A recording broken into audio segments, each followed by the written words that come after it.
Good morning class. आज हम लोग जानेंगे नया एक्सरसाइज स्टार्ट करेंगे। एक्सरसाइज 1.3। एक्सरसाइज 1.3 में जानेंगे हम लोग कि सवाल क्या है। इसको मान लेना है √5 एक परिमेय संख्या है, मान लेना है। तो इसमें सबसे बड़ा चीज है a और b। अगर b 0 के बराबर नहीं है तो क्या करते हैं? कुछ नहीं करना है, आप √5 को लिखिए और बराबर आप लिखिए a/b। a/b को लिखने के बाद आप यहाँ पर कर सकते हैं स्क्वायरिंग बोथ साइड, या वो नहीं समझ पा रहे हैं तो आप ये लिख सकते हैं दोनों तरफ वर्ग करने पर। वर्ग का मतलब ये होता है कि जैसे आप किसी भी चीज को डबल करते हैं, डबल रॉल, उसको वर्ग बोलते हैं। अब देखिए सवाल आपका कह रहा है वर्ग करने पर, ये कह रहा है वर्ग करने पर। कहाँ पर? दोनों तरफ वर्ग करने पर। तो वर्ग कीजिए √5 को, वर्ग का मतलब होता है इसके स्क्वायर, और a/b को भी कर दीजिए आप इसका स्क्वायर। यहाँ तक कोई दिक्कत नहीं। चलिए आगे बढ़ते हैं। अब इस √5 को क्या लिख सकते हैं? √5 गुना √5 दो बार, क्योंकि मैंने पहले ही कहा कि वर्ग का मतलब डबल रॉल कीजिए, और यहाँ भी डबल रॉल कीजिए a/b गुना a/b।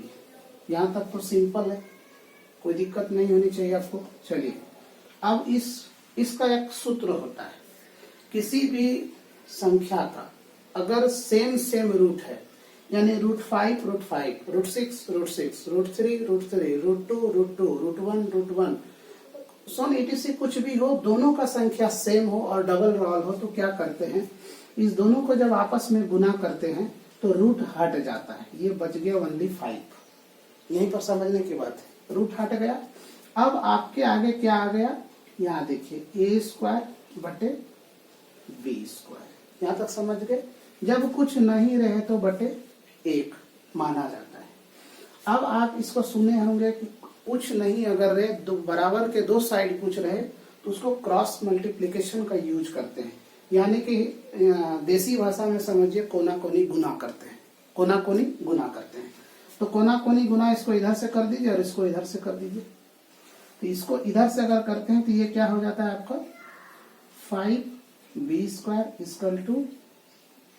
= a² गुना 1, यानी a² इधर से करते हैं a² गुना 1 = इतना मान लीजिए, क्योंकि किसी भी संख्या को, लेटर को, दोनों में से किसी को भी अगर किसी 1 संख्या से गुना करते हैं तो उसकी वैल्यू में कोई चेंजिंग नहीं आता है। अब यहाँ पर क्या करेंगे? यहाँ तक तो समझने में किसी को कोई दिक्कत नहीं हो। अब यहाँ पर मान लीजिए a² को दिक्कत नहीं होनी चाहिए, और ये लिख सकते हैं, और भी दूसरा 5a को विभाजित, यहाँ तक दिखाई दे रहा है, विभाजित करेगा। यहाँ तक किसी, अब आपके समझ में सबसे बड़ी समस्या आया होगा कि a = 5m क्यों माने। देखिए a और b तो हम लोग माने, अभी वैल्यू हम लोग किसका निकाल लिए? a का वैल्यू मान लिए। अब इधर हम लोग b का वैल्यू निकालेंगे, तो b का वैल्यू मानेंगे तो कैसे निकले? क्योंकि 5 के टर्म में आ रहा है, तो b का भी वैल्यू 5 के टर्म में आएगा, इसलिए मैंने a = 5m लिख लिया। जहां m पूर्णांक है, a बराबर 5m, दोनों तरफ वर्ग करने पर बाय स्क्वायरिंग बोथ साइड। अगर इंग्लिश में से लिखना चाहते हैं तो आप लिख सकते हैं बाय स्क्वायरिंग को ऐसे लिख सकते हैं बोथ साइड। ठीक है, दोनों में कोई एक वर्ड को लिख सकते हैं। चूंकि आप सीबीएसई बोर्ड के हैं, नहीं लिखना अनिवार्य है, नहीं आप यही लिखिए, आपको याद रहेगा, नहीं तो पता चलेगा बाय याद रह गया, इसके आगे क्या होगा फिर भूल जाएंगे तो समस्या आएगी।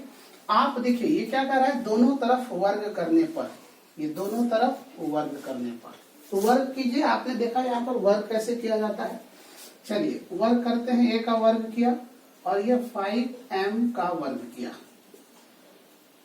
तो ए का वर्ग किए तो ए तो है ही, अब इसको तोड़ना क्या है, वर्ग कर दिए 5m गुना 5m, यहां तक ठीक है। फिर ए स्क्वायर बचे 25, अब फिर m स्क्वायर, m गुना m 2 पावर 5 गुना 5 बचे 25।